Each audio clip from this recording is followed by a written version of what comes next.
So we are just leaving the dock here in Mexico for the last time. We're checked out of Mexico. We're on to bigger adventures, amazing things. We're pretty excited. Next stop, Panama City. It's going to be 10 to 14 days of sailing, maybe some bobbing around, maybe some motoring depending on the wind, and maybe some bashing into waves and wind if we're not too lucky. So, anything else to say? Woohoo! Woohoo! It's gonna be a great trip. We've been in Mexico for almost 6 months, and now we finally have the right weather window, we hope, to get all the way down to Panama City. The winds that we've been waiting to calm down are called the papagayo winds. They're pretty infamous. They're where the trade winds from the Caribbean funnel through a little bit of a gap in the mountains in Central America, and then when they hit the ocean, they speed right up. So you can see, if you look at the weather there on like predict wind or windy, something like that, you'll see like regularly fast winds in this one area. So we've been waiting for that to calm down a little bit. We now have that weather window, and so we're out of here. We're on our way to Panama City. Woo, Panama City or bust. Please not bust. So we've kicked off the dock lines, we cleaned the boat up, we've done a bunch of boat jobs while we were here at the marina. I just jumped into the marina water to clean our little speedometer spinny thing so that we can get our water speed while we're underway, because it wasn't working. We've fueled up. We've had the sniffer dogs and the military on board checking everything out. We gave them some Cokes and they were pretty happy. We even gave the dog a bowl of water. So I think we're doing all right. We've checked out, no problems. I think we're ready to go. Oh, we are going. We'll put up our blow up step ladder so that we can get onto the boat when we're at the dock. Won't need that for a little while.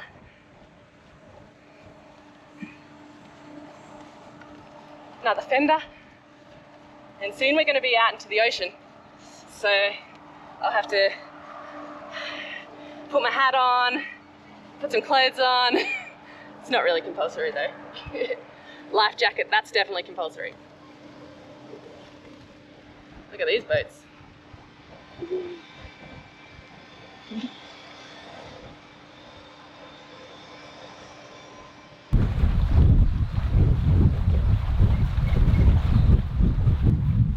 And we have to tie the jerry cans up still.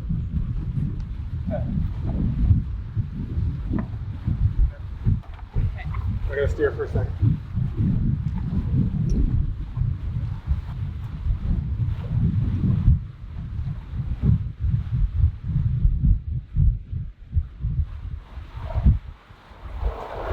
You right? Yep. Just had the autopilot stop working for a second there. It was my fault. I hit a wrong button, but not the best way to start off the trip. End up on a sandbar.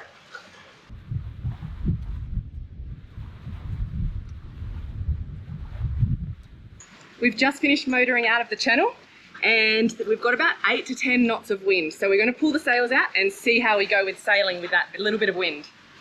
Pull. Pull.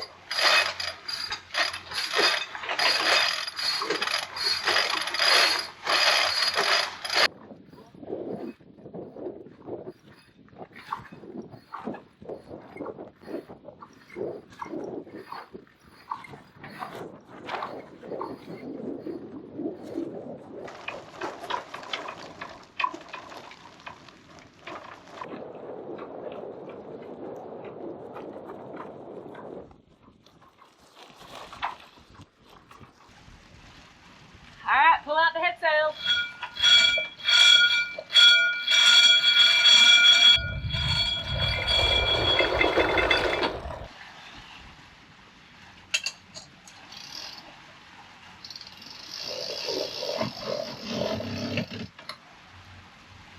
Little penga just crossed right in front of us, but we also turned right towards it.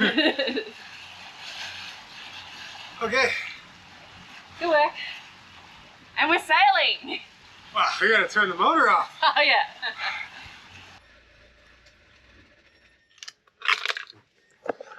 That's the sweet sound of nothing. I mean sailing. Woohoo! Alright, we're on a beam reach. The wind is coming from about 90 to starboard, so over this side we've got the sails both on port side, And the wind is about 8 to 9 knots apparent, so with it coming over this side. True wind about 10, and our speed is 4 knots. Woohoo! It's gonna take us a little bit to get there, but Yeah. we planned for 10 to 14 days. I'll be happy if we can get this amount of wind the whole way. So, Oh man, I'd be pumped. So would I. Fingers crossed. We're gonna start some fishing. So we got 2 rods out on the side and 2 hand lines in the middle. So one hand line's already out, and this hand line is gonna go out on the port side. This one has a, I don't know what you call it. It's like a kerfuffle maker, and it stirs up a racket just behind the boat to attract fish. So we only have one of them, but we seem to catch fish at random, sometimes on the rod, sometimes on the hand line. So hopefully we catch something in the long trip. Here's the kerfuffle maker. That's what we call it anyway. Its official name is kerfuffle maker, I'm pretty sure.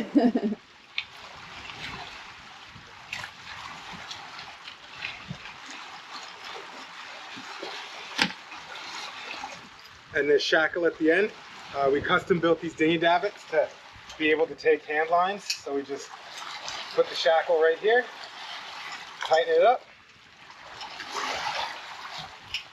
and hopefully we catch a fish this big.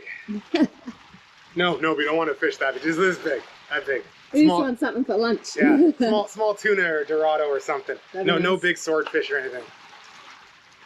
We're sailing along nicely, still in Mexican waters, so haven't gone too far yet. Not too far from the border with Guatemala though. And we have a little guest, or shall I say a pirate, who's just boarded. Hey, little guy. Or girl. Hey. Yeah, I'm looking at you.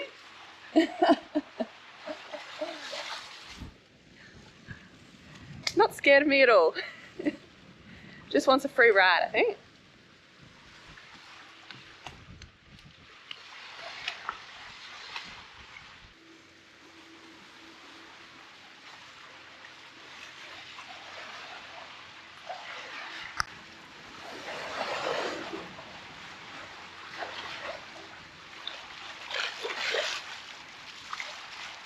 Looks like we have a stowaway.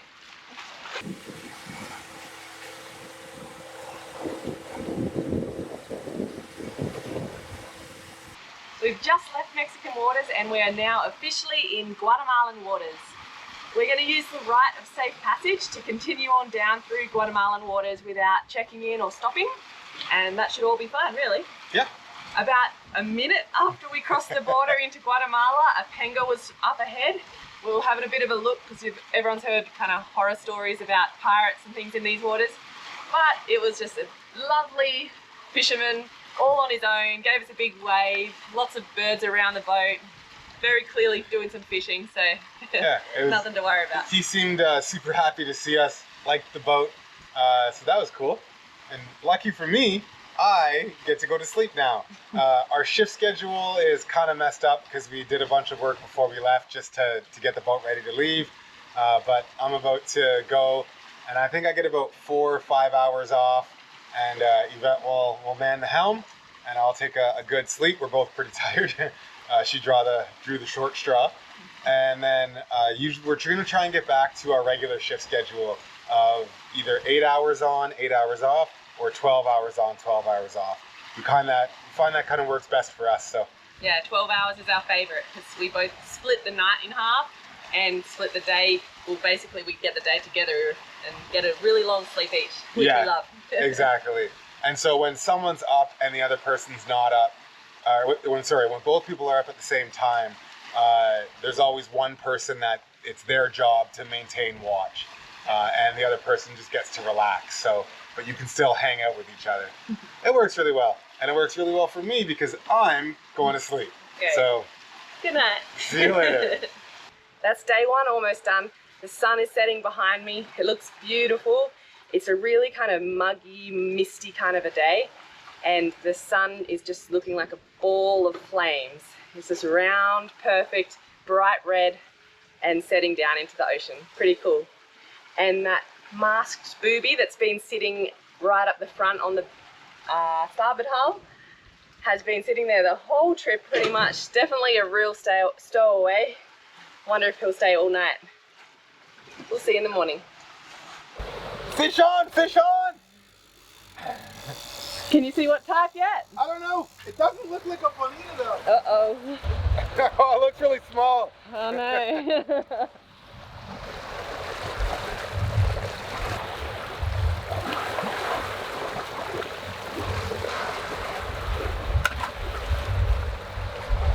It was a little bonito. Bonita? Bonito. Bonito. Hopefully we get something a little bigger and a little tastier. Whew. I really should be tied off right now, but we're under motor. There's like almost no wind, so it'd be pretty easy to spin around. And we just wanted to get them off as soon as possible. But we'll bring the life jackets out to the cockpit.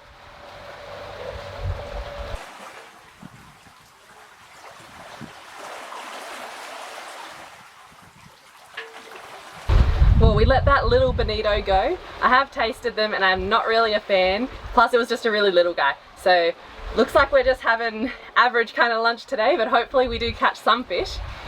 A huge big tanker, like container ship just passed behind us. We're kind of passing a bit of a city in here in Guatemala, so we've seen a few boats.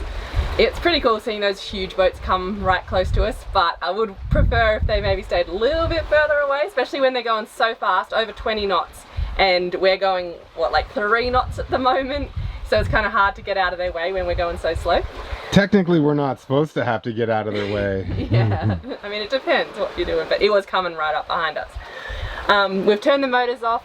We only have a little bit of wind, but it's enough to be sailing. We only had the motor on for what, like an hour or less? I think so. I think like an hour and 20 minutes. Yeah, not very long when the wind like completely died, but there's a little bit of wind now, so we're sailing. Gonna enjoy a nice lunch, and then I think you maybe can clean the solar panels. We had some bird friends overnight and left a bit of a mess. We need that electricity, so. I'll rock, paper, scissors for it. Ready? Rock, paper, scissors, shoot. You do it different to me. Okay, okay, ready? Hold on everyone. So in Australia, I think, we say paper, scissors, rock. Okay. Here you go. And I go rock, paper, scissors, shoot. Okay, so paper, scissors, rock. Okay? Paper, scissors, rock. Oh! All right. You've got it. Gonna enjoy my lunch now. Because I suck at rock, paper, scissors, I get to clean the solar panels. Now, we didn't fully clean them before we left, which we probably should have. But overnight there were some birds on here that made them even worse. So I'm trying not to drip dirty water everywhere.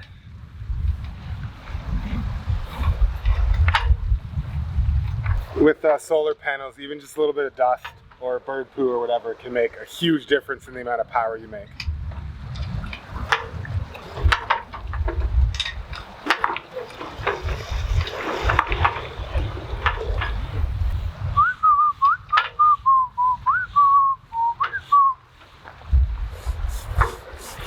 I'm really happy we bought this extendy brush, but I wish it was like a foot longer. In a long lost dream, it's where I'll find you. With the wind blowing through your hair, brings me to my knees. In a long lost dream, it's where I'll find you.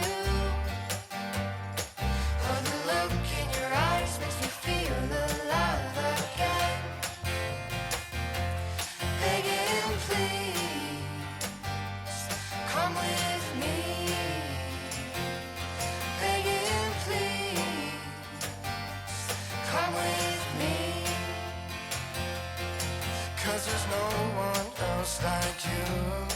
Cause there's no one else like you. Said there's no one else like you. And there's no one else like you. In a long lost dream, it's where I'll find you. With the wind blowing through your hair, brings me to my knees.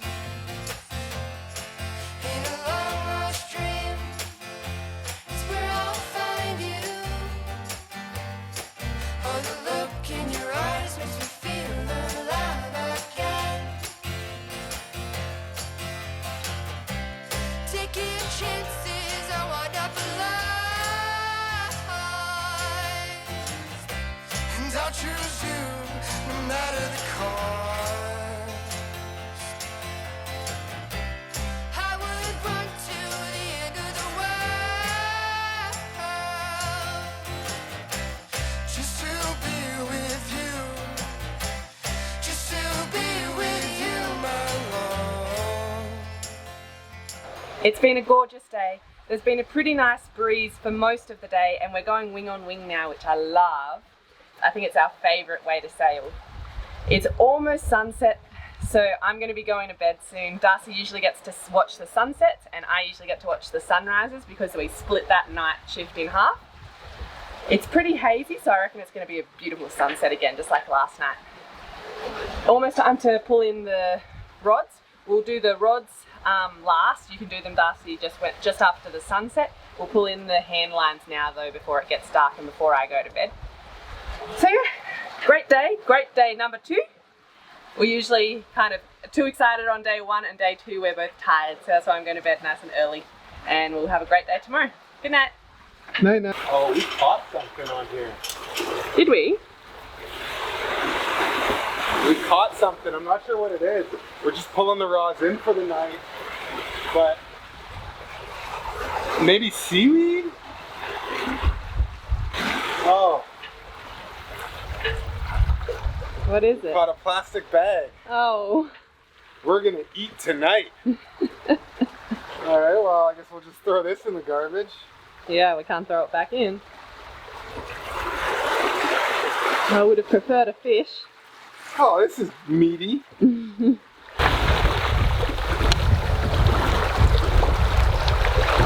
lot of really small bonitas out here. Whew. Come on, big tuna. No, we're putting the rods away. Just for today anyway. It's night number 2 and it's going smoothly, but I'm a little bit worried because there's a lot of lightning around. No rain, I can't hear the thunder, but it's just lots and lots of lightning. Like every minute or so there's a big lightning strike. Can't really see the kind of like zigzaggy lightning bolt, but the whole sky just lights up. I think because it's cloudy and hazy, so I can't actually see the actual lightning, but it makes it really difficult to try and avoid that area because I'm not actually sure where it is or where it's coming from, but definitely kind of up ahead because it's like that side of the sky that really lights up. So I don't mind if we go a little bit slower just in case we can avoid that by going a bit slow.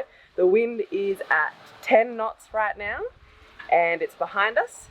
So apparent wind is only 8 and we're going 4.7 right now and then up to about 5 knots. So we're actually going pretty well with those wind speeds. But yeah, otherwise it's a great night. Just fingers crossed absolutely that we don't get hit by lightning. That would be terrible.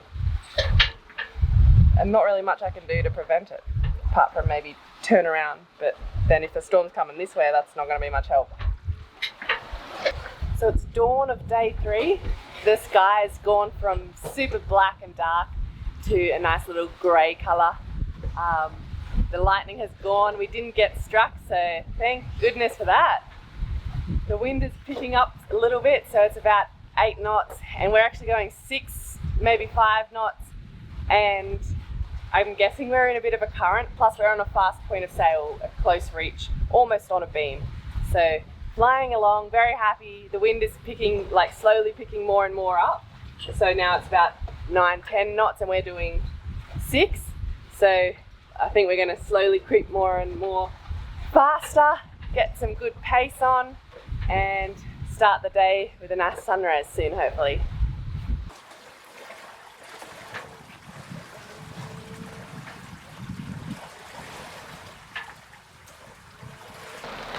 Well, this is the first ever squall we've hit. It's interesting. The wind was 23 knots. The wind was at like 4 knots and we were motoring. Just had the mainsail out and just because it's kind of a pain to put back in sometimes.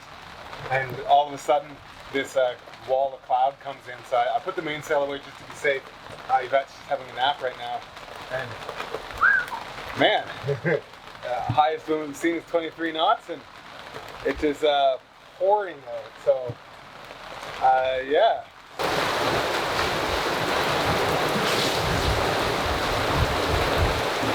I had to wake Yvette up. She's holding the camera and not grumpy at all. So our hard top we built, and then this we had sewed, and the guy who sewed it attached it here, and we thought it was going to be okay. We didn't really think about it too much, but it really needs to be on the other side, else a bunch of water could just stream in here, as it has. But we haven't had rain really since we got the hard top, or since we got the surround put on. So yeah, this is like the first rain, and so you kind of got to hold it out here for now until we permanently fix it.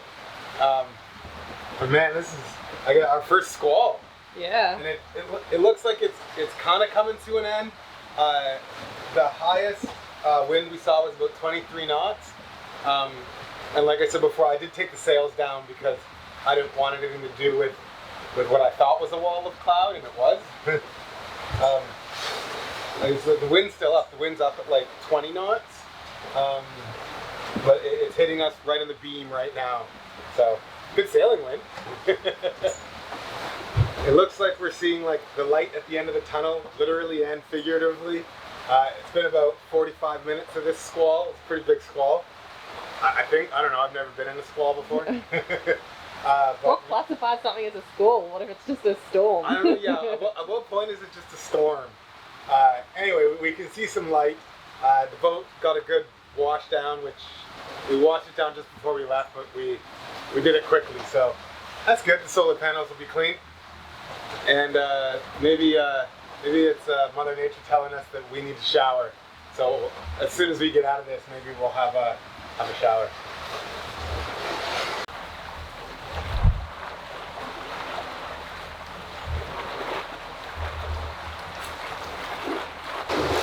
Fish on! Uh-oh.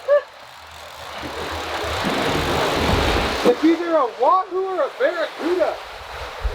Is it long? I don't know what that is.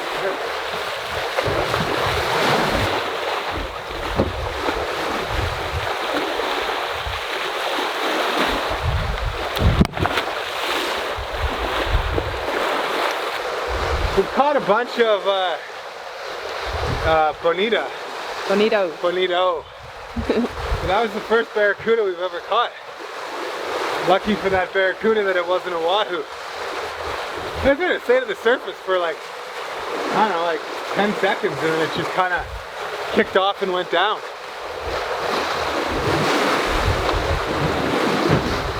Whew. Still pretty choppy. I'm tied in here.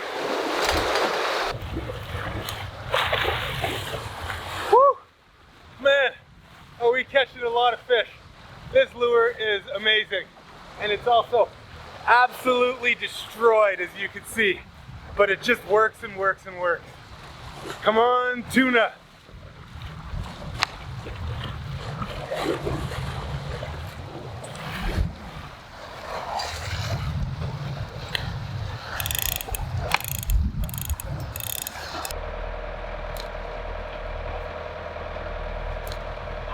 It's going absolutely bananas outside with catching heaps and heaps of different fish, and I must say it's going bananas inside as well. Not in a good way. I need to move them. Hopefully the taco shells are alright though. The bananas are leaking everywhere because they've been smashing against the wall there. Yeah, it's finally starting to calm down in here now, but these are going in a different spot. Holy billy, that broke. Wow. Well, I shouldn't lift a barracuda out of the water like that. That was a wire leader. Did it snap? Yeah. Snapped.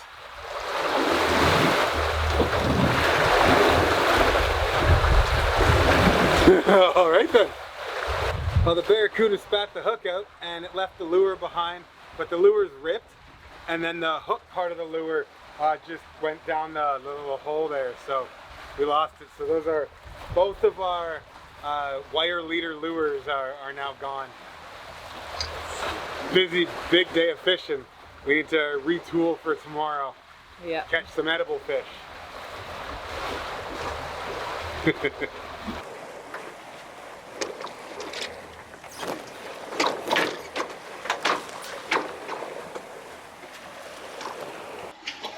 morning and welcome to day 4 of our passage. I've just altered course to starboard to try and avoid this squall that was right ahead of us. Definitely raining, super dark clouds and lightning. So making a bit of a detour, won't take much longer, and definitely prefer that to going straight into that. There's absolutely no wind where we are at the moment, so I've just got one motor on and I've put the sails away. We did that before Darcy went to sleep actually, and it's been dead calm ever since. Didn't even see the sun rise this morning because there's so much cloud everywhere all the way around us. Basically I just want to avoid that area because there's lots of lightning going on and looks like thick clouds and rain. So that dark patch over there, that's exactly where we were heading. So I've turned the boat to starboard and heading into that light, which is still pretty much in the direction we want to go. Land is like that way, so we kind of want to go that way. So I'm just going a little bit to starboard to avoid that squall, hopefully avoid too much rain that'll get into the cockpit, too much wind, and lightning, the most important thing to avoid. It's been dead calm all night, super hot, absolutely boiling and muggy, with absolutely no breeze. But now that I think that we're getting closer to that squall, the wind is just starting to pick up. So probably can put the sails out, but I'm also just by myself out here. Darcy's asleep right below me.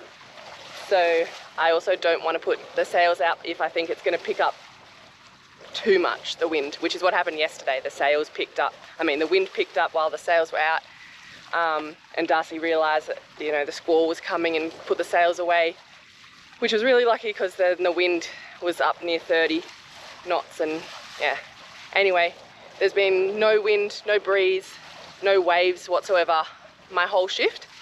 So now that it's starting to pick up, I better go back to the cockpit, put my life jacket on, which I know I should have on now, and get ready for this change in weather and wind, although it does look like we're going to avoid that squall unless it's moving towards us that way. I've made a sharp detour, still pretty much in the direction we want to go because we're kind of going southwards down here, so I can turn back relatively soon. But you can see that squall on there as well that we were pretty much heading straight for, and now hopefully I'll avoid it unless it gets there at the same time I do, in which case I probably should have just kept going the same way. But definitely looks like in real life, when I look at the actual surroundings, it looks like I'm avoiding it because that's where all the dark sky is over there, which is where we were heading, and this is where I've turned to, and it's much nicer up ahead. As you can see, this is Guatemala, El Salvador, Honduras is over that side. We've just passed this Fonseca Gulf, or Gulf of Fonseca, which actually has the meeting point of 3 of these Central American countries, which is pretty cool. And then we'll be down here. Here's Nicaragua and Costa Rica, and then we want to come around here to Panama, and that's where the canal is. You can see that space going through there, and we don't yet have a date for when we're going through the canal. The wind is really starting to pick up now. It went from literally 0 knots about 10 minutes ago to 22, and here you can see my turn I've made to avoid going closer to this. I'm hoping it's not coming this way though, it really should be going that way.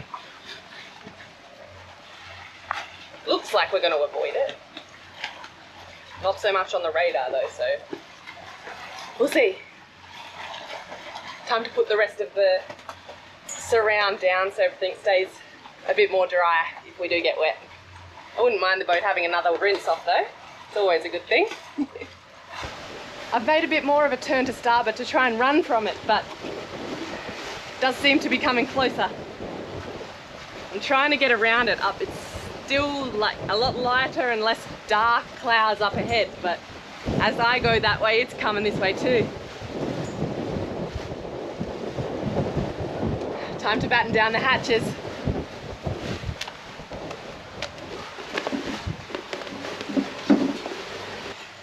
think I made the wrong decision by turning to starboard and trying to run around this storm, because the wind has changed. Well, it started to turn and it's coming now directly from our port side, which is blowing the storm right into my path. If I just stayed on my original path or turned to port, even better, I probably could have got around the storm turning to its port. Whereas now I'm pretty much running straight into its path. It wasn't coming this way before, it was coming more towards where the original boat path was, but it's definitely swinging out towards me now. At least that's what I thought. I might be wrong. So as you can see, my original path is here. Probably would have missed it. Now I've turned to starboard and I'm coming down here, and instead of that blue there that is the storm, instead of it being directly in my path where it was before, it's coming down this way too, and we're going to potentially meet now. I don't know whether it's worth turning back. It looks dark though over there. That looks like exactly where the storm is. It's definitely getting pretty sporty out here. The wind is still curling around, pushing that storm closer to me, so I'm really not sure we're going to make it around the storm. I really want to, just because of that lightning. But the wind's picking up, the waves are picking up, getting rougher, getting darker, and that storm that I can see on the radar is just getting thicker and bigger and closer. I'll show you. What do you reckon? Can I make it around it or not? I'm definitely regretting not turning to port and around this way. I didn't realise at the time the wind was kind of blowing towards me, and as I've turned it's curled around and blown the storm down with me as well. So I think I've decided I'm going to turn around and go back where I came from and then head in the opposite direction, because this storm is just coming closer and closer, heading straight for where I'm going. It's getting dark, there's lots of lightning, it's getting real windy, up to about 30 knots now. And waves are getting bigger. All that's fine, it's just that lightning. I don't want to like veer straight for it.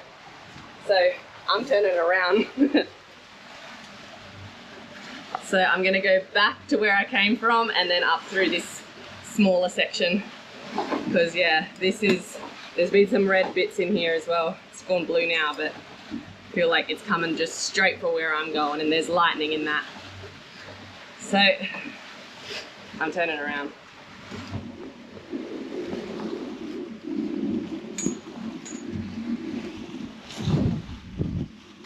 Now it'd probably be some pretty good wind to be sailing right now, but with only me out here, I could wake up Darcy and put a little bit of sail out and sail rather than be motoring, but we're both still very new to sailing, so I feel more comfortable just motoring around this at this point than trying to reef and have the sails out and when we're kind of off the coast of El Salvador, and yeah, we got plenty of fuel. And yeah, literally 5 minutes before this storm, I could see it coming, but there was zero wind whatsoever, so I couldn't have had the sails out and ready and reefed. There was just no wind at all. Alright, I'll show you how I've turned around now.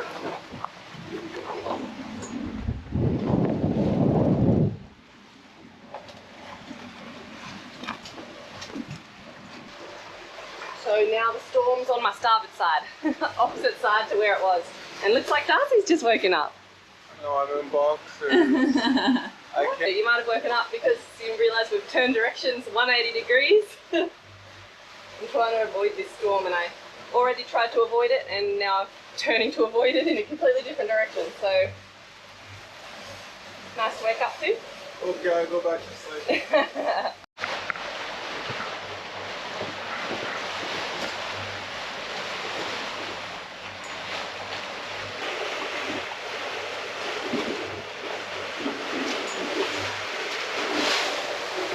As you can see on the radar there's a deep red bright section up ahead, so I don't know if I'm regretting turning around. I'm not too sure what to do now.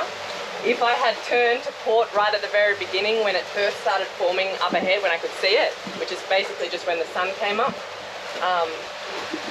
I'd be out of it now, out of its way, but here I am. Can't turn back time.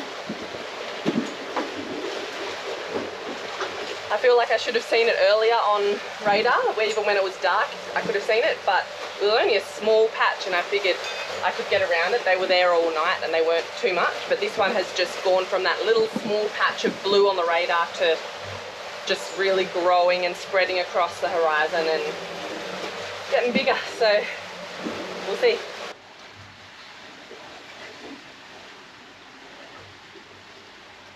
So I'm not sure if I'm going to avoid it, but I'm trying my best, mostly because of the lightning. I wouldn't mind just some fun rocking and rolling through the storm. But I can see some sun and brightness up ahead in this direction only now. All the other directions, apart from completely in the wrong direction, is dark, dark clouds.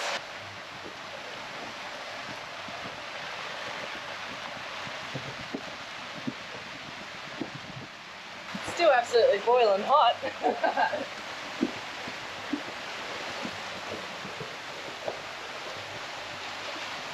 So there's no gap ahead in the clouds, no sun anymore. I'm totally surrounded by dark clouds and pouring rain.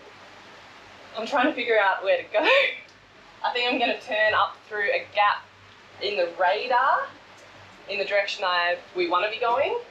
I can't see any gap in the clouds, but it seems smarter than going in the direction I'm going now because there's just red on the radar up ahead. So you can see how quickly it all changes. There's clouds all around me now.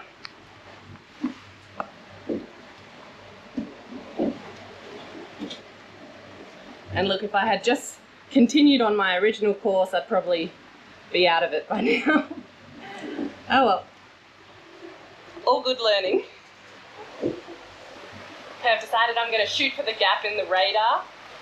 Even though it all looks exactly the same around me, it possibly looks a little bit lighter over there. So here goes. Hope Darcy's having a nice snooze. He did wake up briefly and checked everything was fine. But we do need to sleep when we can because it's just the two of us, and if things get more difficult, we want to be well rested.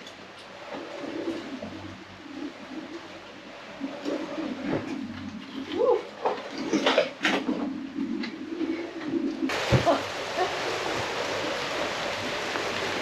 And this is where the water comes in. It's supposed to clip to here, but that just lets it all slide in. This is the main problem at the front here. Over the sides, it goes over that edge, so that's fine. It's just this front side.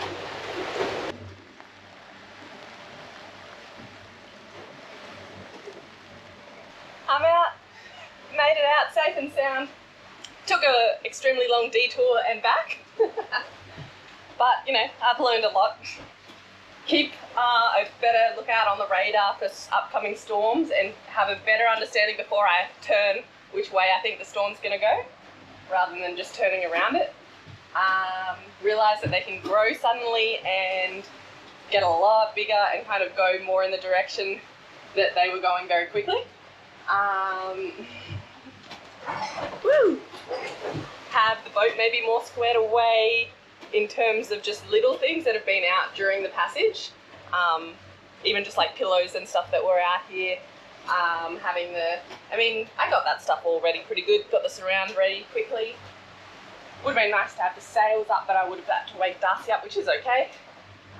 We'll be able to put them out now because there's a bit of wind, but no doubt once we get outside this storm entirely, there'll be no wind again, because there really hasn't been much wind on this trip, but we were expecting that.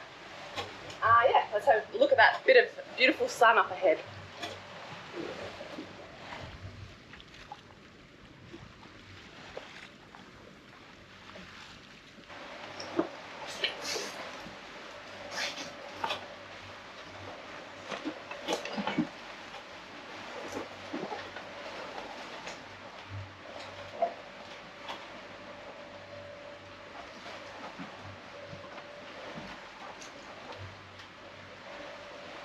And that storm behind is leaving me. Feels great. So I'll show you the chart plotter in a second and the path I just took. But basically, I tried to avoid the storm and like a fool went the exact same direction it was heading and had to turn around and come back. I'll show you that now. And now I'm pretty much back to exactly where I was started, and if I'd just gone in this direction right from the beginning and did nothing, then I would have been in a better position. But anyway, it all ended up fine. I can see the sun again and didn't get hit by lightning. Here we go, I'll show you.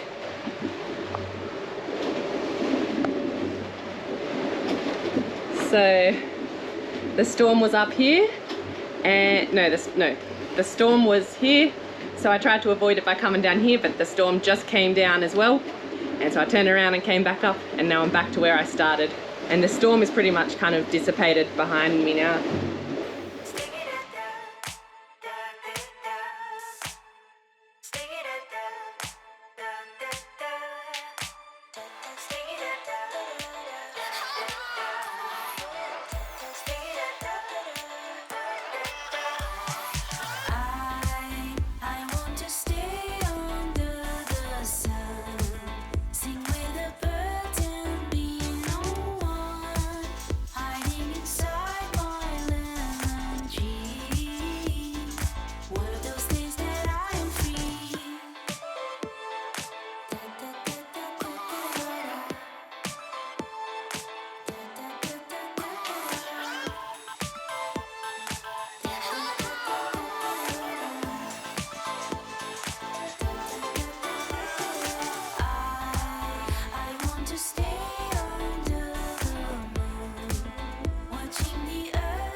Bit more.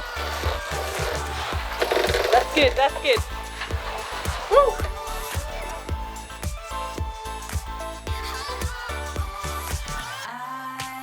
I want to stay under the sun, sing with the birds and be no one, hiding inside my lemon tree.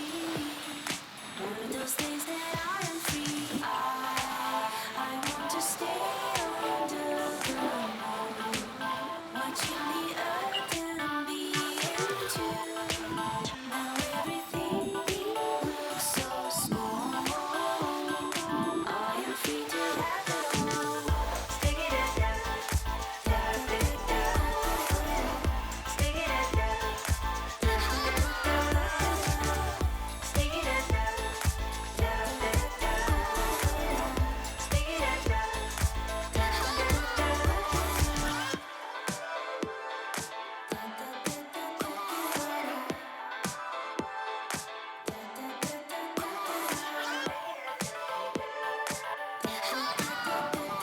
Good morning, it's day 5 here on Supernova on our passage from Mexico to Panama. We're off the coast of Nicaragua and it's pretty cool. I'll show you in a second, but man, the sunrise is showing up this morning.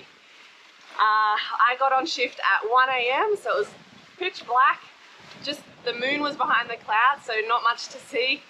One cargo ship went past in the night, but otherwise I can see a fishing boat up ahead that had bright lights on, so I've been seeing it up ahead for like 2 hours or something because it was so bright, and we're finally kind of just caught up to it. But otherwise, when I got on shift, Darcy had the motor going because there wasn't really any wind, and the very small amount that we did have was a direct headwind. And then within about an hour, the wind really started to pick up real quickly and kind of came around from the side a little bit. I turned a little bit so I could get it on a close reach. Got the sails out, and we've been flying ever since. The last 6 hours or so we've been flying around 7 or 8 knots, and the wind has gotten up to around 20, 21. So great night. And what has absolutely topped it off is the beautiful sunrise. I'm all over the place. Yeah, I mean, tell me that's not incredible.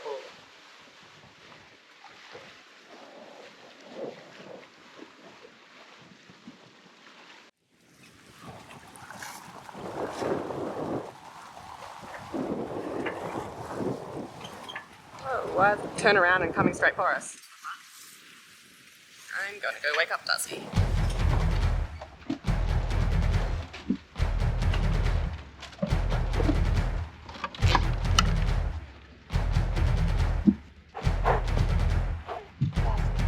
Darcy. Darcy.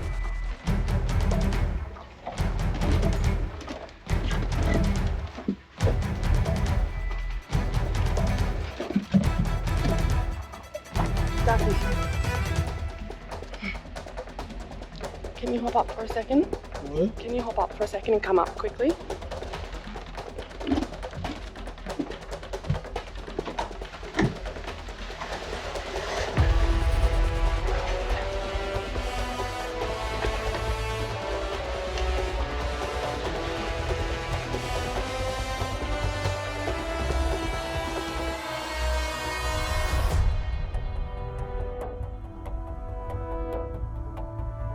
I've seen all night up ahead had super bright lights on, and I was saying like we were just coming up kind of towards it. It's crossed in front of us and then turned around and started heading straight for us.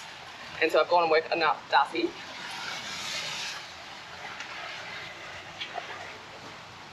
It's right there.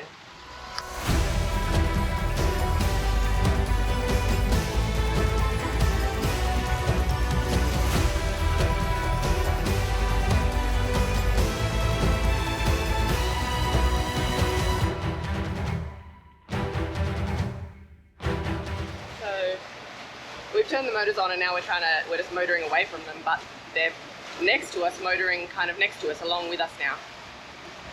So it's very weird. I know that they were sitting out there all night because I could see the light for hours and hours ahead, and it was one of those really bright lights, kind of like squid lights. I think they use those bright lights for fishing, like to attract squids or something, and I assumed that's what it was. And we haven't changed course for hours, so I knew we were going to go kind of near them, but still a good distance away from them and far off to the side. And as I got closer and closer, they started motoring, cut across in front of us, and I was like, oh, maybe they're going home for the day.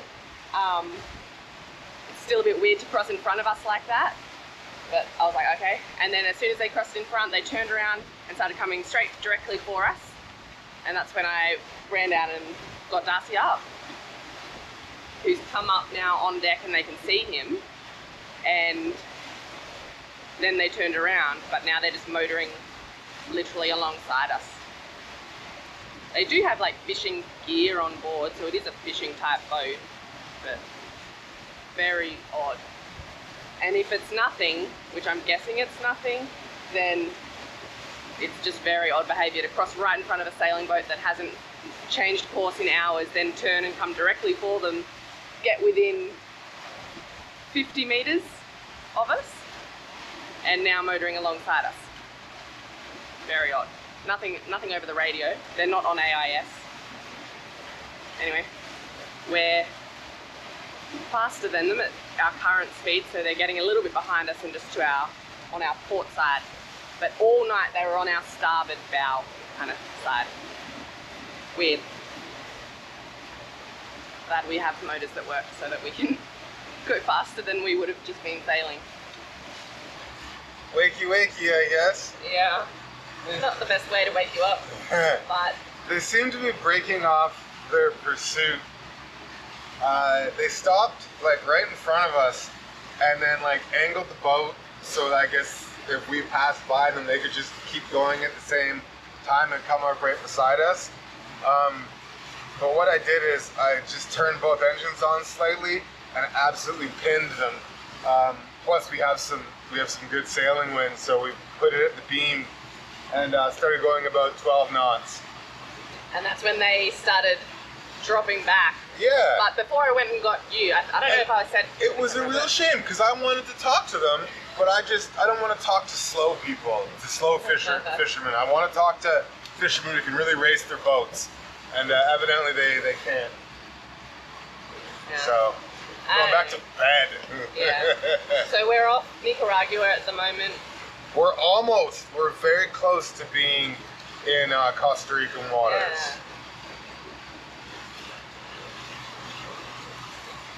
So they're still there, they're behind us, but I don't think they can go this speed, I don't know. Doesn't look like it. But yeah, before I went and woke Darcy up. We can't go this speed, really. Yeah, they're not for that long. So yeah, it was the boat that I've seen the lights out for ages now, hours and hours, right in front of us. And even when I veered a little bit, they were I knew we were going to be going near-ish to them.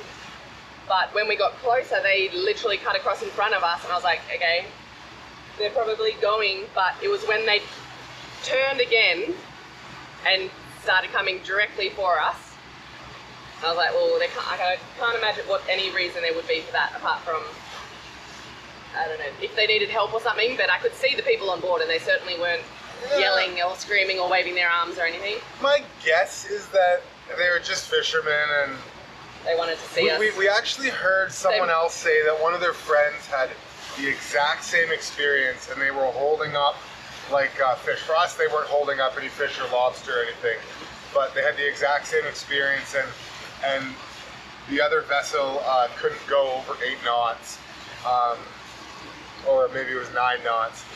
Anyway, so my guess is then it would be like the same thing. They would be trying to sell us fish or something. I just don't want to find out offshore with no one else around when it's my sleepy time.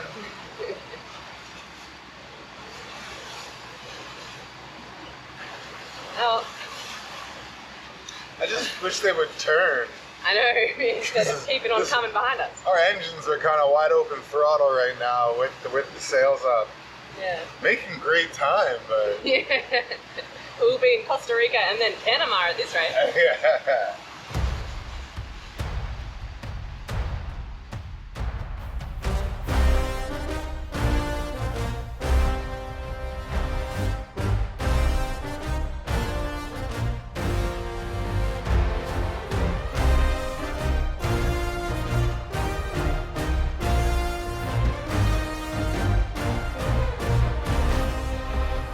The sun is about to poke up behind me. I can just see the tip of it coming up above the clouds. So beautiful as usual. It's day 6 today. We're off the coast of Costa Rica. I can see the land over there. Looks pretty cool. We were only going to stop in Costa Rica if we needed fuel or the weather was really bad or anything like that. But if the weather was pretty good and we could keep going, we're just going to keep on going straight to Panama City. We're pretty keen to get to the other side and start our waiting over there to cross over to the Eastern Caribbean. So that's our plan, so we'll see how it goes. Pretty excited for today. I've had a really, really good sleep. Darcy's having a great sleep now. It's nice and calm. We've got the sail up. And we're going to try and get some jobs done today on the boat. Because if it stays calm like this, really you can do a lot of things on the boat while we're underway. Now time to watch that sunrise.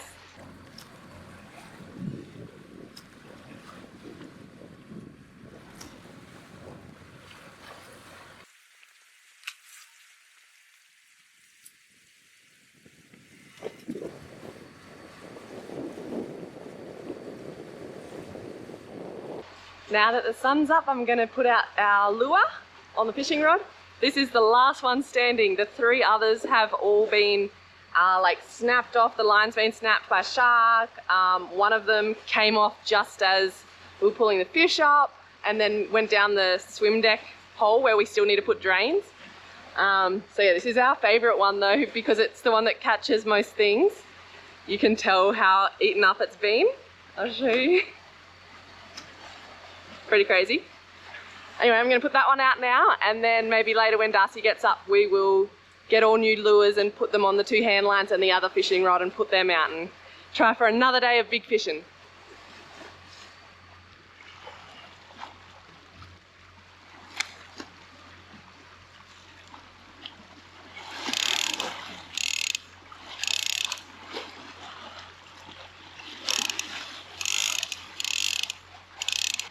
Wind has picked up to 9 knots, so I'm going to try bringing the jib out and see if it stays nice and full. It's a headwind, so we'll be on a very close reach, close haul really.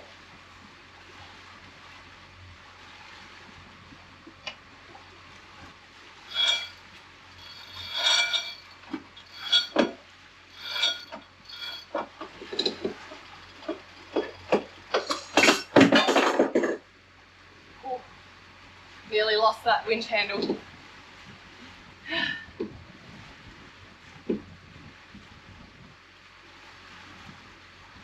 It's one of those winch handles that pops out. The other two that we've got up there, or the other one we've got, and one spare one, which maybe I'll bring out here instead, is a locking one, so it doesn't pop out like that. Oh, oh. Lost too many things off the back here, but the camera was the worst, and that was from way closer in the cockpit, so definitely thought I'd lost that for sure. I'm just going to leave that down there. I feel like I'll lose myself over the edge if I go down right now. This is the other type we've got, so it locks in place, and I actually used to think I preferred the other ones because this is kind of annoying to get in and out, but obviously I prefer this one now because I'm not going to lose it so easy. I mean, I could have just held onto the handle properly like a normal person.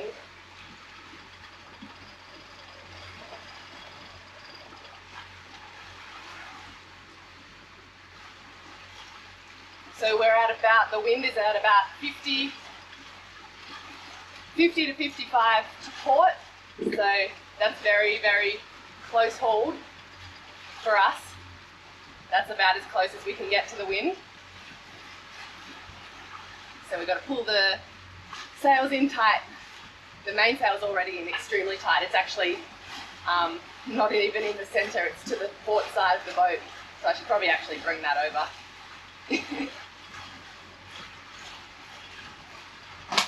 Anyway, you can see where that winch handle landed.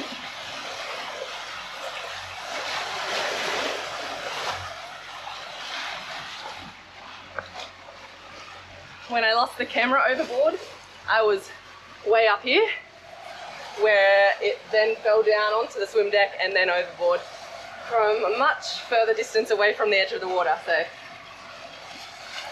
I mean, I would definitely have thrown the winch handle over rather than the camera all those months ago, but you guys chipped in and bought me a new one, which I can't thank you enough still after all this time.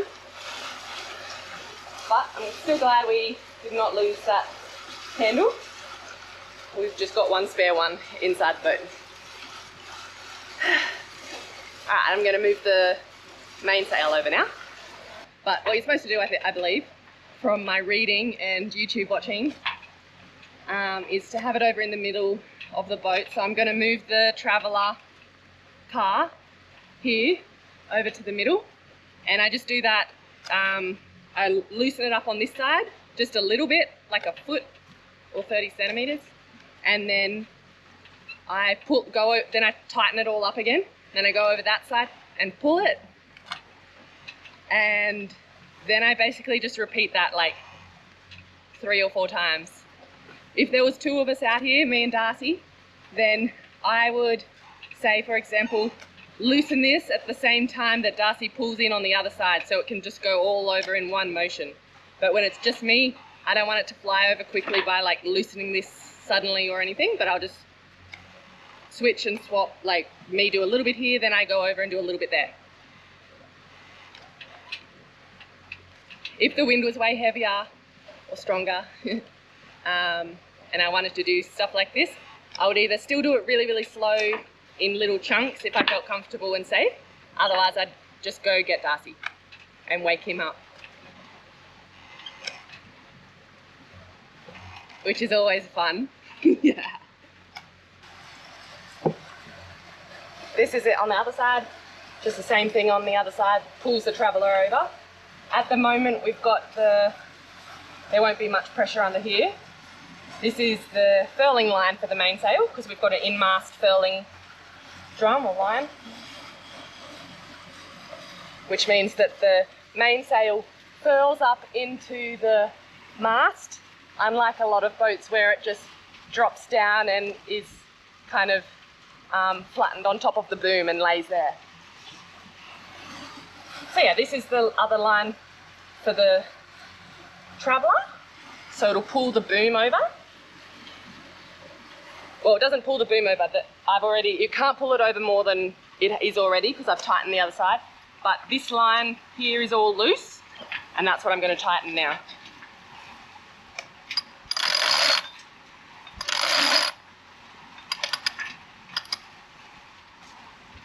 So that's tight now, and I just got to do that like 3 more times, and the mainsail will be in the middle of the boat and at a better position for the current point of sail, which is close hauled.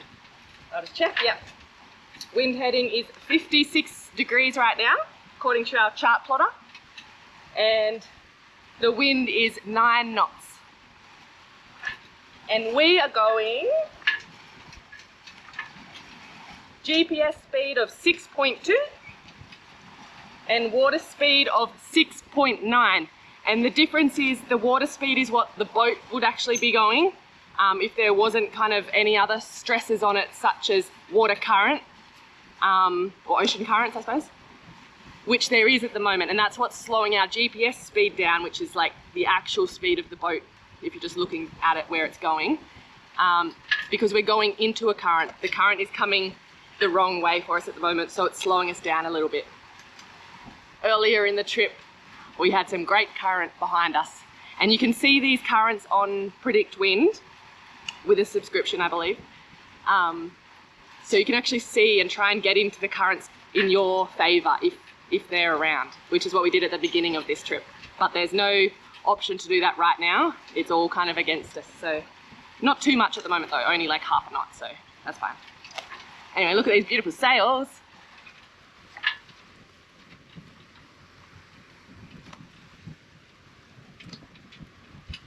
Don't think you can quite see in that shot that the mainsail's not in the center of the boat yet, so I'm just going to do what I just did about 3 more times, or maybe 2 more times, and it's just a really safe, easy way of changing the position of the mainsail all on my own.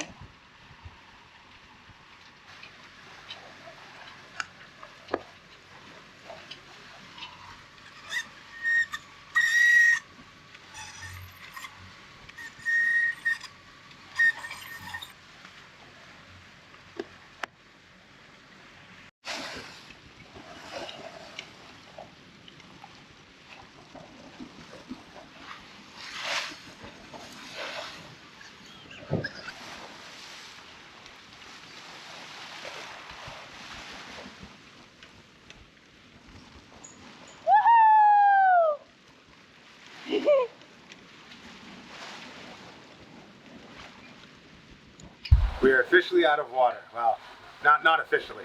This is the last water we have left, which is why the dishes aren't done. And you may ask, how did that happen? Well, let me tell you, we had full tanks of water before we left, 1 full tank of water before we left. And the other tank was stupidly empty to keep the boat a little bit lighter for all the extra fuel we were bringing on board. And now we found that there was a leak in the water line, in one of our water lines. But we didn't know where it was. And so it kind of ran, and we ran out all of our water. And luckily it didn't like accumulate or do any damage because it was right by a drain. But it's right up here on the bridge deck. I tore apart like the entire boat because I've done a whole lot of plumbing on the boat, and I was like, oh, it must have been like a mistake that I made or something that has worked its way free, but no, that's not the case. It is a piece of the boat that it has been here for I don't know how long, in the accumulator tank. So that's the tank that pressures up, that allows, it's like easier on the pump, I think, and allows you to have a smoother flow of pressurized water.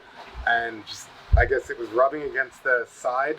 Anyway, I'll show you, but it's leaking, and it leaked out hundreds, over 100 gallons of water over the course of the night, and we have no water. Luckily, we do have a water maker, so we can make more water, but I have to fix the accumulator tank leak before we can use any of the water. So I have made a bunch of water, so we have water in our tank. I just can't pump it out of our tank into here to do the dishes because... Or to drink. or to drink, but we have Shit, we got plenty. Yeah, we'll survive. Yeah, we got like a gallon, 4 liters of water. What do we have? 5 days left. If we ration it, we'll start murdering each other by a couple hours from now. Anyway, I'll show you the accumulator tank. So here we are underneath the stairs that go outside, and this is the accumulator tank. Right here, it's just a big PVC pipe, and it's leaking from right over here. So we're gonna pull it down and see if we can fix it. I hope we'll be, I mean, we have to be able to fix it. It's PVC. I think you can use fiberglass and resin on PVC, so we'll see. I'm just unbolting the accumulator tank so I can pull it out. And of course, it's in the most awkward position as everything boat related is.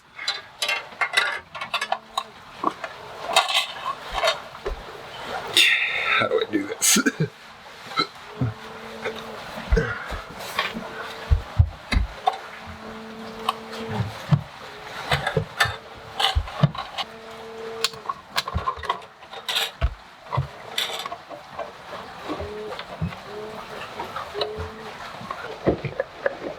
This is coming off surprisingly easy for something that hasn't been off in years. Okay, this is where it's all gonna go to hell.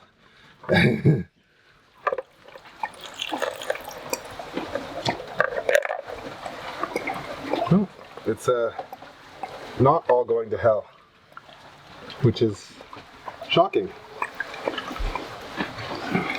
It's draining nice and slow. And I'll just be able to put my thumb in front of it.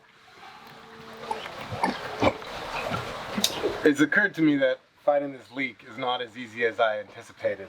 So we've hooked it back up and we're gonna refill this up with water because we need to see exactly where it's leaking from, because when it was tucked in there, I could just see that it was leaking. I don't know exactly where from. So we thought we'd be able to see when we pulled it out, but we can't. So we're going to fill it back up with water, see where it is exactly, and then fix it. Then fix it. All right, water on? Water on, please. You can see all the water dropping from my hand, and this will show you, watch, this is a dry, and then you see how fast it gets wet? That's where the spray is all coming out right there. And it comes out even faster when the water system is fully charged. So now we at least know exactly where our problem is, and we can fix it. Possibly, probably. Nah, we're gonna fix it. I don't know how yet though. For sure we're gonna fix it. Stick some blue tack in there. What's blue tack? Oh, I don't know how you don't know that. You and your Aussie slang. It's not slang. It's a thing. I don't know how you can not know what it is. I don't know any other name for it. All right, let's drain the water system again. If you could please open the taps. Okay. We found this marine epoxy. Its set time is 2 hours, but it's like service time is like 8 hours, so no water for a little while. But we have to rough up the surface first, so we have sandpaper here, 100 grit sandpaper, and we're gonna rough up the surface, clean it up, and then maybe use a tiny bit of acetone. I know acetone kind of eats away at this stuff, but just to make sure the surface is really clean. And then get this stuff on and wait 8 hours, probably until tomorrow, and then hopefully it stops leaking. We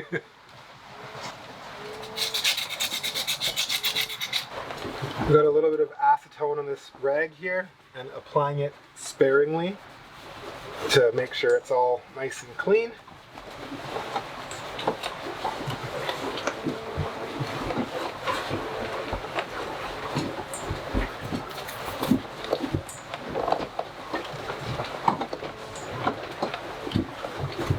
So we have our marine epoxy, we have scissors, we have a little mixing bowl, stuff to mix it, and since we're not quite sure if this is going to be like really runny or not, and we need it to not be runny, we have a little bit of thickening agent that's used with epoxy and different resins, Think of it as like adding flour to something you're baking to like thicken up if there's too much water in it.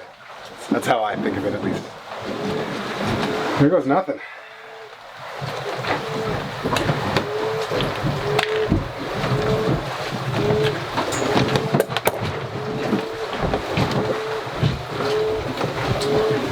Okay, so then I'm supposed to syringe this in.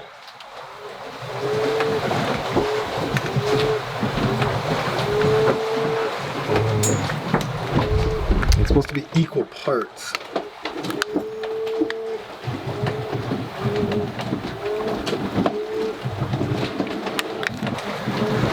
And then I mix it up for 1 minute. Start the timer, please. Okay. It's getting sunny outside.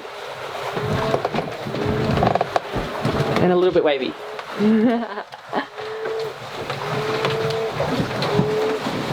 I can already tell that it's going to be too liquidy. Okay. So we're going to need to add some flour. It's not actually flour.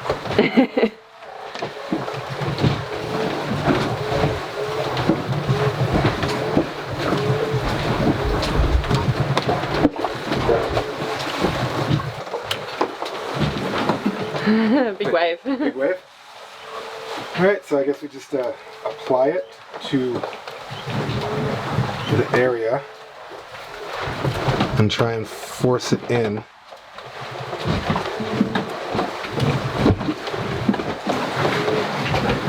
I mean, I'm feeling pretty good about this. You look like an artist. Now I'm feeling worse about it. Because an artist, I am not. Alright, so we're just gonna leave it for now. I'll find a place to prop it up. Well, it's gonna be here because it's still connected. But we're gonna leave it for probably the full 8 hours just disconnected with no water because we don't want to risk it. Not risking it for the biscuit on this time. But yeah, we'll probably try and occupy our time. You want to fix all the fishing lines that we've had stolen from us? Yes, we should do that next, and maybe we'll catch something for dinner. By fishing lines, I mean fishing lures. Lures. We only have one rod out right now, so let's maybe get some more out. Yeah, good idea. Out into the sun.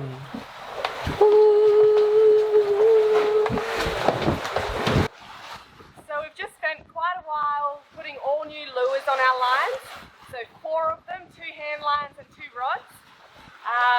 It took quite a long time, longer than expected. We had to Google a few of the knots that we needed to use because we'd forgotten, but they're all ready to go. So this is the first one. It's supposed to be good for wahoo.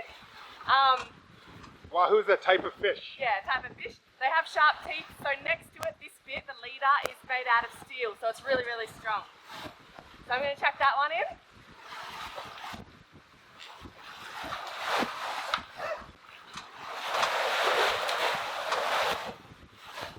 That lure's connected to this. We call it a kerfuffle maker, but we can't remember what its actual proper name is. It basically just sits at the surface because it floats and makes a big ruckus and bubbles, and is supposed to like attract predatory fish from deeper down. So in it goes, and then in goes the rest of the line.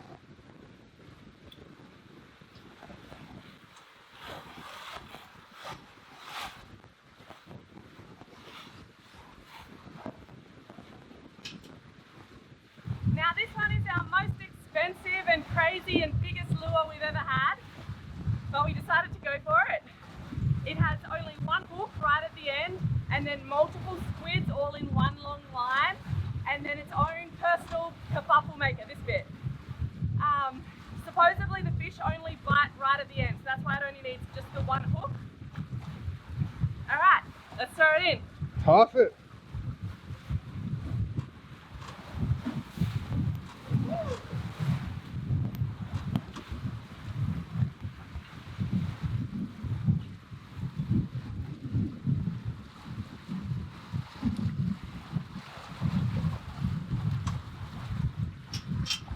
It's a good thing you're tied off there, eh? Yeah. For our next one, we're using a classic cedar plug. Absolutely everyone told us these are the best for tuna. We have only tried one once before and it got bitten off at the line really, really quickly. So this time we're using an even stronger line, so hopefully this one does well.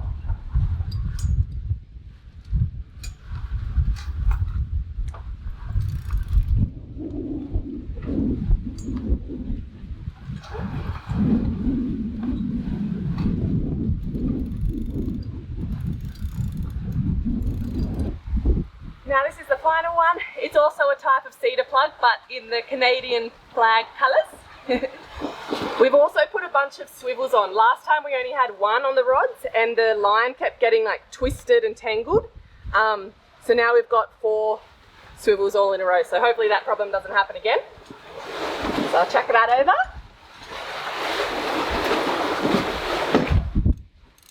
And I don't know if you've noticed, but the wind has really picked up. And we're sailing actually upwind now and absolutely flying along. It's been a great afternoon. Who says only gentlemen sail upwind? Yeah. Ladies do too. Sure do. Some big news. We just noticed that we've gone over 6,000 nautical miles since the beginning of our trip, which was about 8 months ago back in Vancouver. So I think that's something to celebrate. And I definitely think we've gotten a lot better since we started. Woohoo! 6,000! We actually missed when it went directly over 6,000. That was part of the time we were like super busy and doing all those 4 lures and trying to remember how to tie knots. But 6,014 nautical miles. Celebrate! I'm holding myself steady because we're going upwind and we're rocking and rolling quite a bit. That's huge though. It is. I actually feel like we're getting a little better. Yeah. We still have lots of room to improve. Yeah, but I definitely know what the lines are and stuff now compared to then. Seriously though. Well, we can't fix the water yet because we have to wait longer for it to cure. So we're hoping that it's fixed. We're just gonna literally like leave it until like tomorrow maybe because we need it to work. So we're still rationing our water out. I don't know if you're rationing that or drinking it pretty much all up. I may have been chugging straight from the bottle, but the sunset though is gorgeous. It's weird. The sun's setting behind us, but it's lighting up the sky in front of us, and behind us is all dark. So it's super cool. Have a look.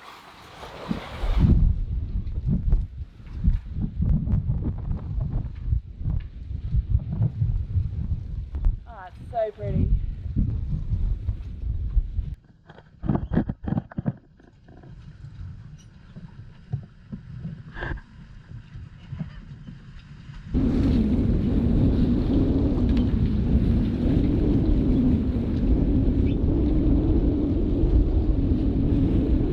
Day 7, and the water's gonna be fixed for sure now. This is the marine epoxy. This is what we use to apply it, and it's like rock hard. It feels strong, it looks strong, it's thinking strong. So we have this connected back, which is the water line to it, and we're gonna flick on the water. It might take a little bit to pressurize, but hopefully there's gonna be no leaks.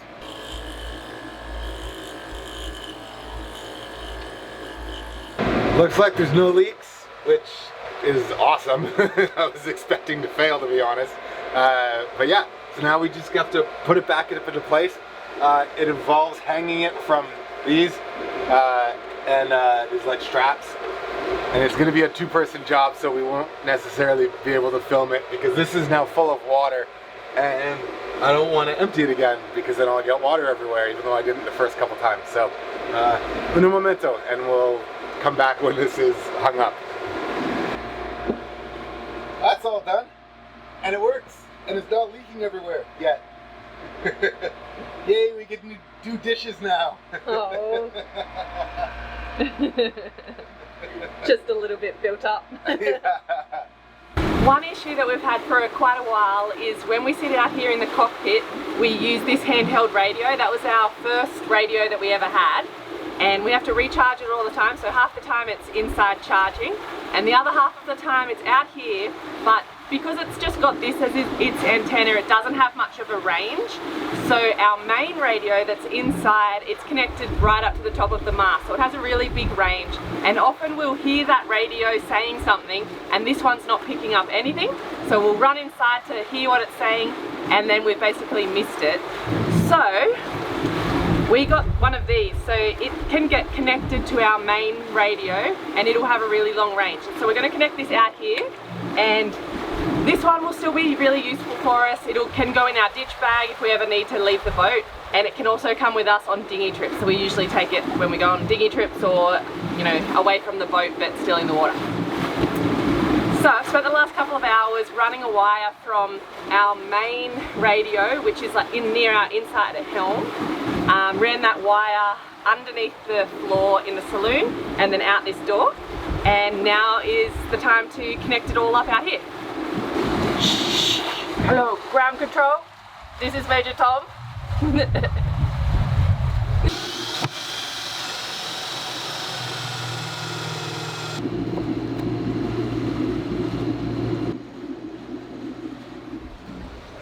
So we managed to get the wire through the hole that I drilled and the mounting plate on. It took two of us, me from the outside and Darcy threading it through from the inside.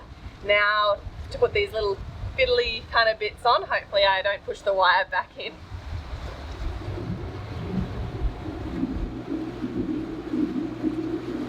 Yeah, good job. Phew. It's fun doing jobs underway. Nice view.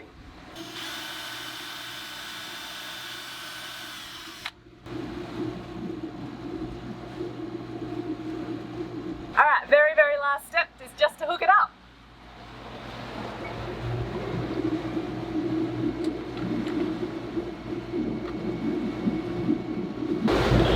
Major Tom, this is ground control. Do you have a copy? I do have a copy, but I was Major Tom, not you. Well, Major Tom, why don't we enjoy the sunset? I think dolphins are on the bow. Oh, I'm coming for the dolphins and the sunset. Meet you there. Oh! Three of them just leapt out of the water.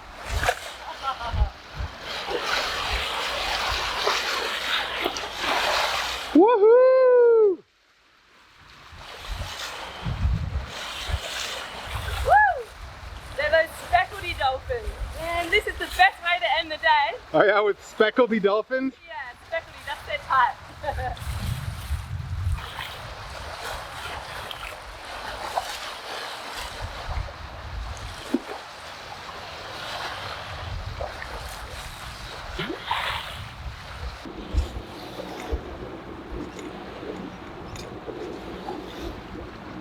To top this awesome day off, the full moon has just risen behind me. It's just come out of the water. It's like really full. I think it's a full moon. It's so beautiful. And then over there, there's a peninsula, and that's the border between Costa Rica and Panama. So we're only a couple of miles away between Panamanian waters. So what, like 5 more miles and then we're in Panama? Yeah. Woo! And check this out. Dun dun dun! There's like a saying about red sky at night or pink sky. What about orange? What does that mean? We're not sure. There was just some lightning in that sky. I don't know if you caught that, but that's a bit hectic. So let's keep going the other way. Yeah, definitely. Behind us is like, not behind us, that's the front of the boat, but in front of us, behind the boat, is like a big lightning storm is building again. Yeah. For whatever reason, every single night there's huge lightning storms here, and it's scary, and we just figured out how to find them on radar, which I'm so thankful during this trip that we're able to do. It was an accident when we were messing around with the radar. So, but clear skies in front of us, and hopefully we can outrun everything behind us. And man, what a magic day! Yeah. It's like golden hour. Look at our skin. Woo-hoo-hoo. Yeah. Everything was going great until the tie down for the dinghy just broke. The dinghy strap. We use a ratchet strap, and that's supposed to be a hook, and it is cleanly broken. Luckily, I was out here on watch at the time, and I was able to wake Yvette up and deal with this. But these are just tenant night things when you're in the ocean. So we have a spare. The only problem is to put the spare on, I kind of got to lean out there a little bit.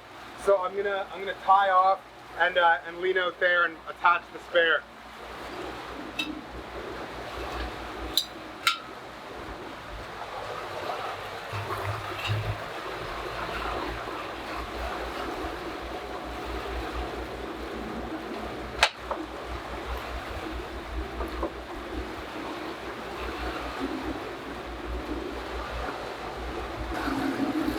Hard part's done.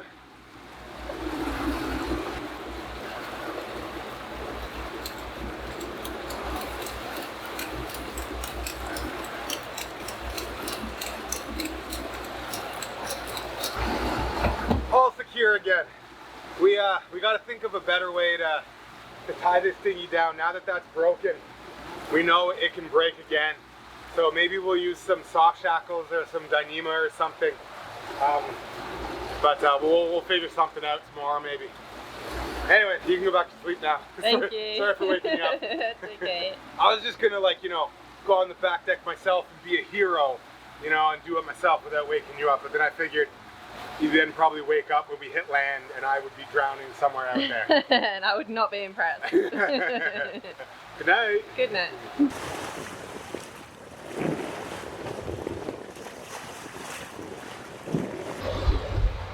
Welcome to day 8 with Yvette installing our lovely handheld radio out here, which has already come in useful. I figured I should pull my weight. And so we have this old speaker here that's been very busted, it's never worked, and it looks super ugly. And I happened to find the absolute perfect filler to go into this speaker hole. So we've been wanting to do it for a little while. So I'm gonna take the speaker out and then I'm gonna fill up the hole. Should be pretty easy. No, it's really easy. Sometimes jobs just kind of get away from you and you just end up not doing some easy jobs. Maybe we need to have jobs that are 10-minute jobs and we'll just do them before we eat or something.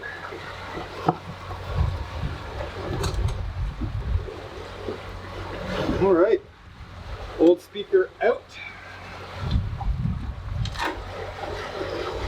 It's gonna take a hair longer than I thought because I gotta clean all this up before I put the cover, the blanket that we have on.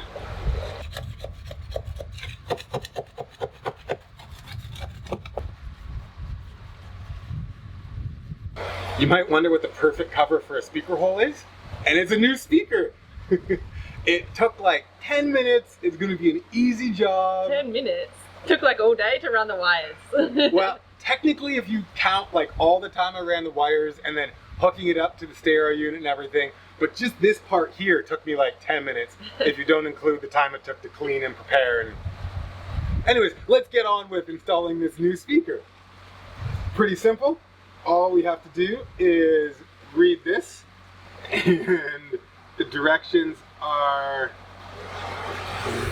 yeah. Hold on.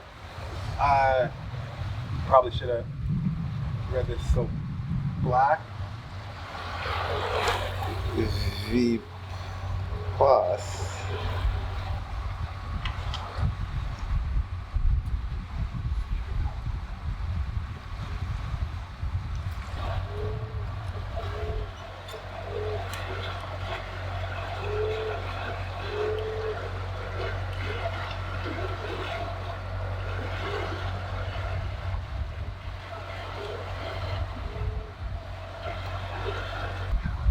On.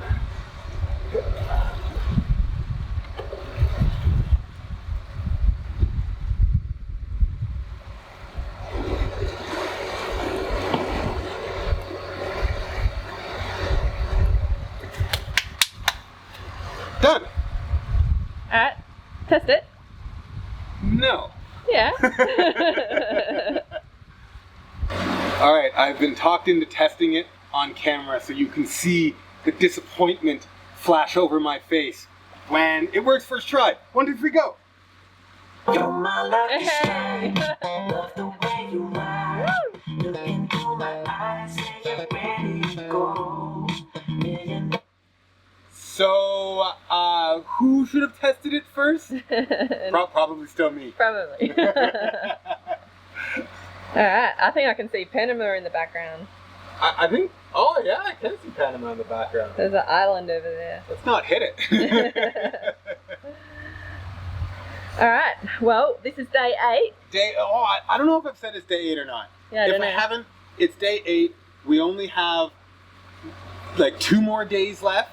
We're probably going to get in day 10 sometime in the morning. We have 184 miles left to go, so we don't want to go too fast because then we get in like the middle of the night. But we also don't want to go too slow because the last like 100 miles are supposed to be like all upwind and against current, and there's supposed to be some waves, so it's going to be pretty miserable. But we're going to try and have as much fun with it as possible. We're going to try and enjoy it. We've never been in like really bad conditions sailing before for like a long period of time, aside from one time in Alaska. So it's a good experience, and we'll see how it goes. But we still have a bunch of today that we still have to enjoy, and it is a gorgeous day out. Yeah, it is. Well, it's about time to put some more fuel in the fuel tank. We don't have a fuel gauge, so we don't actually know how much we use, but we... Whoa, hold on. We have a fuel gauge. It just reads 3/4 full 100% of the time. Yeah, it does. So technically we have one, but it's not very good, as in it doesn't work at all. But we estimate how much we use, and we don't want to ever get like close enough that we completely run out. So we're just going to put a few more jerry cans in to be extra sure. We actually sailed more of this passage than we were expecting because we know that there's not much wind unless there's heaps and heaps of wind, and then it's a headwind. So we're actually happy with how much sailing, but we're going to put some more in, yeah, just to be on the extra safe side. Getting ready for the day that is going to be tomorrow. Yeah, there's going to be a headwind tomorrow. Well, that's a fancy piece of equipment you have there. Yeah, this is one of the many things that you guys have told us in the comments and helped us heaps. We used to stand here holding these up, and it wasn't very fun, especially when it was bad weather. Whoa, I had so much fun doing that, especially when it would take like half an hour. So now we have this little siphon, and just pump it and it goes in. And if we get a thicker hose, we could probably get it going even faster. I can feel that it's nice and full now, and it's siphoning out. So now the hard part, to just wait. Or maybe that's the easy part.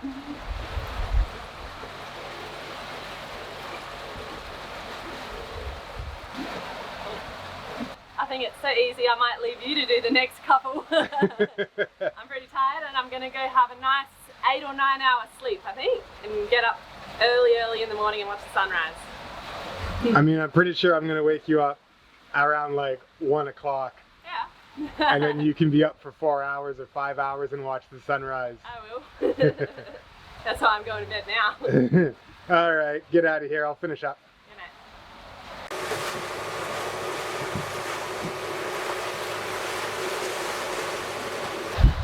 We are 75 miles away from Panama City, so almost there. It's within 24 hours. We're going to be getting there really early tomorrow morning if we keep this speed up. Otherwise, later on tomorrow. As you might be able to tell, it has gotten rough all night, and this morning we've been going upwind into the waves and against the current. So yeah, it's been pretty bumpy to say the least. Darcy slept upstairs. When I slept, it was still pretty calm. So you're welcome. Yeah, I'm going to be trying to go to sleep soonish though, so we'll see. But I actually sleep really well when it's bumpy because I feel like I'm getting rocked to sleep. So we just heard back from the advisor or agent in Panama City. We contacted him to help us organise the canal crossing. Yes, we left it pretty late, but that's how we roll. Well, we contacted them a while ago. We did, yeah, I suppose. But we contacted him again saying, we're almost there.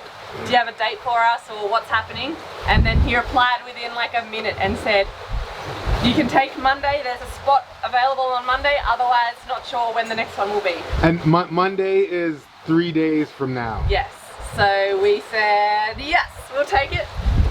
And so we're going to get there on Friday, check into the country, do all the immigration stuff, customs and whatever, and then do some provisioning, get some boat store. There's always things to get from boat stores basically. We need to get some things for some line handlers. We got to find some line handlers to come on the boat because you need to have 4 line handlers. I'll be one, Darcy will drive the boat. Someone else comes on as a pilot, but they don't actually drive the boat, they just advise, I think. And so yeah, we need to find 3 more people. So we'll see who we can find. And then we'll have the weekend, and then Monday morning, super duper early, we'll be going through the canal. So we're pretty excited. Yeah, there's no time to get nervous. Nope. And there's also no time to prepare. Nope. Best of both worlds. Yeah, we're gonna spend a day putting the boat back together and then try and slam out some boat jobs because we're at a marina, Yeah. pick some stuff up and go Yep. into the Sandblast Island. Yeah, I've been Finally. waiting for this. I've heard their name spoken with awe for a very long time, so they better be good. Oh, it's gonna be great. Yeah, we're looking forward to some relaxing on a beach and in some nice blue water. That's what I'm looking forward to. Yeah. You know what you're looking forward to right now though? What? Going to Sleep. bed. Yeah. I've been up for a long time. All right, Captain, you are relieved of duty. Thank you.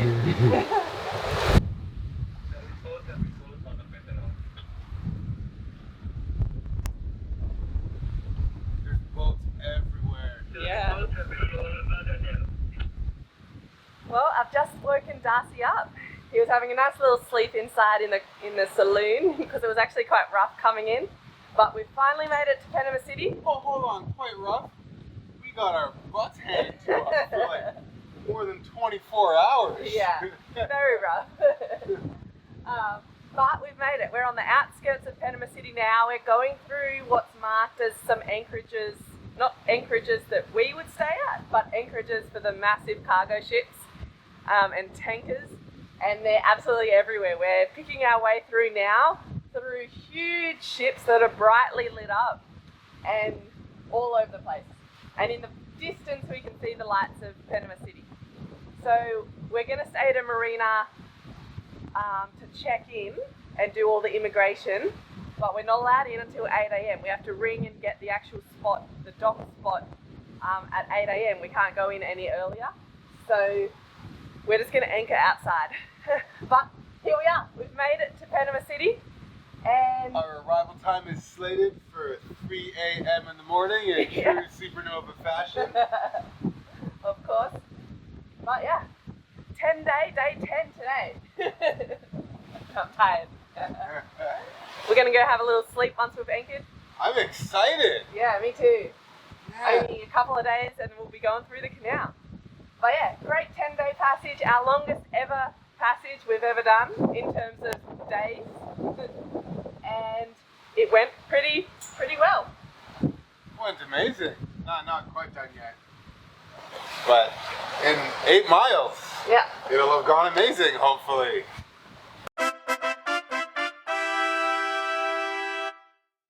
We've just anchored here in Panama, so we won't be needing this Mexican flag anymore. So we're gonna take it down off of our kind of impromptu flag raiser system that we made. So the Mexican flag is down. I will hand that to my camera woman, and I will take the Q flag. Now we probably were supposed to put this Q flag up like a while ago, but we didn't, and it got really rough, so we didn't want to if we didn't have to. But now we're gonna put it up In the middle of the night. before anyone sees. There's red and green lights maybe 100 meters away from us. Oh, that's a good 150 meters. I don't know, it's hard to judge in the middle of the night. But you can probably actually see them just there, the green and the red. Would you like to sing the Supernova anthem? Da-na-na-na-na. We zijn er bijna, we zijn er bijna, maar nog niet helemaal. But we are here now. Dun, dun, dun. That flag raising system. That flag raising system works so much better than I thought it was going to. And it was like so easy, and we had like the most janky system for the longest time for raising flags. Anyway, now we're quasi-legal. Let's go to sleep for 3 hours.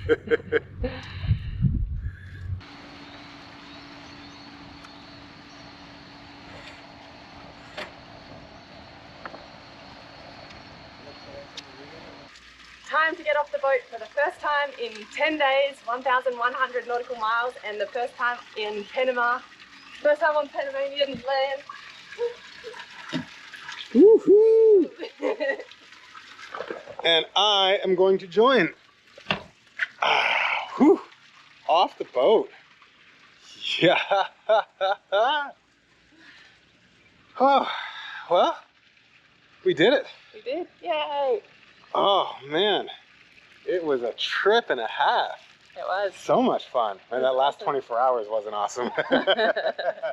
All right, we gotta, I mean, you don't even have shoes on. we gotta get ready, go get checked in real quick, and then raise the flag, I guess. Yeah. Let's go.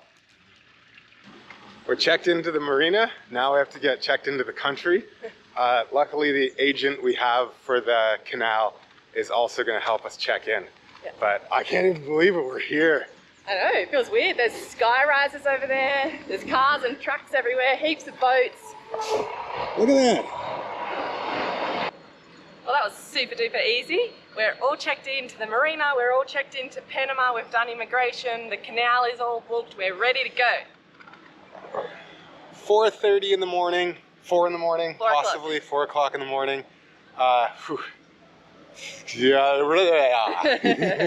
In 3 days' time.